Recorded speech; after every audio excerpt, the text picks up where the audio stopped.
Om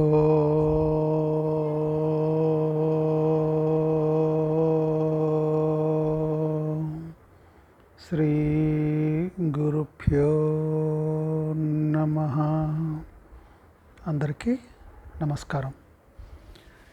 See, in this video, let us examine, is there any difference between a master and a mystic? See, there is an ancient Tibetan parable, and it says, when 100 people try to reach the goal, only 10 ever start journey, and out of those 10 only one reaches the goal. So this is the Tibetan parable. Amid those few people who reach the goal, all are not capable of being masters. They are all mystics. They have known, they have seen, they have realized, but they cannot help anybody else towards the truth. They cannot explain their experience. So, the mystic and masters are in the same state of being, but the master is articulate. He finds ways and means, devices to indicate towards that which cannot be brought into words. Whereas the mystic is dumb. He has tasted the sweet. It is not that he does not know, it is sweet. The mystic is full of sweetness, but he cannot say anything about it. He is simply dumb. So the master, however, is articulate, and it is the greatest art in this world, that is articulation of the experience.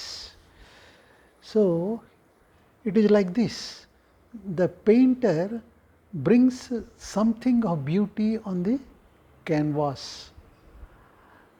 Similarly, the sculptor brings something of beauty in his works of art. The poet sings songs of the beyond, but the master tries to create a science to help people move into the unknown way towards unknowable, without falling, without without going astray on the path. It is difficult because he has to use words, and words are very small, and what he is going to express through them is so vast, and it cannot be contained in the words. He is trying to contain ocean in a dewdrop, but the miracle is that the masters have succeeded in something in which success seems to be almost impossible. The mystics are in their celebration, in their joy, in their inner music, but the mystic is an island, whereas the master is a continent. See, Gautama Buddha used to say to his disciples from the very first day, dear ones, whatever you experience, however small it may be, try to express it, find out a way to convey it. Even if you fail in the process, it is not important. What is important is that you have tried and go on trying. By the time you become enlightened, you will have learned some secrets which make the difference between a mystic and master. See, the mystic is great, but is of no use to the universe.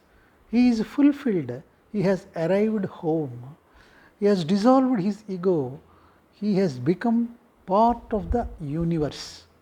But the beauty he has seen, the bliss that he has experienced, the benediction that has been showered over him remains unshared. My dear, remember, there are things, and if they remain unshared, they remain imperfect. Only in sharing do they become perfect. Only in giving do you start getting more. The same experience happens to the master, and before being a master, he is a mystic, but he is articulate. At the very moment when he is full of light, he opens the windows, gathers himself people who are thirsty. He is surrounded by seekers, and he is never alone. Every master has a caravan of his own people who have tasted something of his being, who have drunk the wine of his joy, and who are no longer related in the ordinary ways of the world. Some invisible, mysterious connection develops, something transpires between a master and a disciple, which finally dissolves duality of both, and there will remain only oneness, silence, profound peace, and a great insight. The masters are rare, and mystics are also rare. Many times you may come across a mystic and you will not understand anything about him, and you will not feel that a superhuman being is close by. He has a treasure, but between the treasure and you there is a thick wall. The whole art of masters is to make windows, doors, and to become a temple. People can enter into the master, and he allows. If you enter into the temple of any master, it becomes easy for master to enter your temple. The real religion happens only in a master and disciple relationship. The mystic has it, but does not know how to give it and share it. See, in the mystery schools, a few disciples who were capable of expression were trained to become articulate enough before they become self-realized. So, nobody after becoming a mystic can learn the art of expression and it has not happened. See, it cannot happen because the man who has seen and known and seen all that is worth knowing and seeing has gone beyond. Now, to drag him back to learn the art of expression is impossible. In mystery schools, it was a basic rule. The master has to go on watching for those disciples who showed the tendency, the talent, and the genius for expression. First, such kind of disciples should be made articulative enough, as once they become self-realized, there would be no way to teach them the art of expression. There are instances, Mahavira and Goshalak. Goshalak is one of his disciples. In the commune of Mahavira, many had become his disciples. So, people, the disciples have asked Mahavira to declare Goshalak as his successor, and all that happened. Mahavira, the great master, was very mathematical in his expression. He would speak in maxima which you had to elaborate by your own experience, while Goshalak had no experience at all, but was a perfect imitator. Even though he left with 500 disciples, it is remarkable how Mahavira responded to this kind of situation and behavior of his disciple Goshalak. Mahavira said, in the coming creation, in Jaina mythology, creation is a circle. Like day and night, one creation is followed by another creation and goes on like that.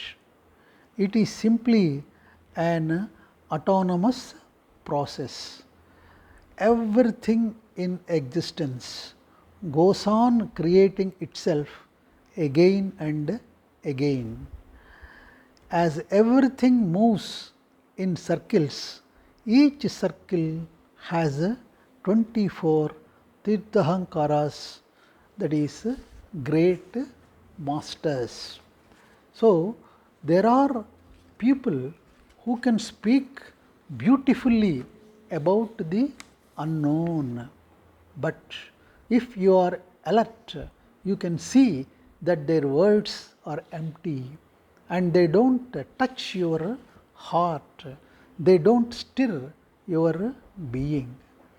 And there are mystics who are complete, whose journey has come to an end. If you are silent, peaceful, you may be able to feel the presence of something superhuman, but that will depend on you only. The master does not depend on you. He tries in 1,001 ways, and that is how all the methodologies or practices or devices have been developed around the world. Remember, all those methods that have been tried are just an approach to stir your heart, to make you feel something, to the fire of the master's eyes, to the grace of his gestures, to the wordless silence surrounding the words of the masters. So, the mystics are beautiful beings, but have not helped the human consciousness to evolve. The whole credit goes to the masters of the universe. So, thank you all.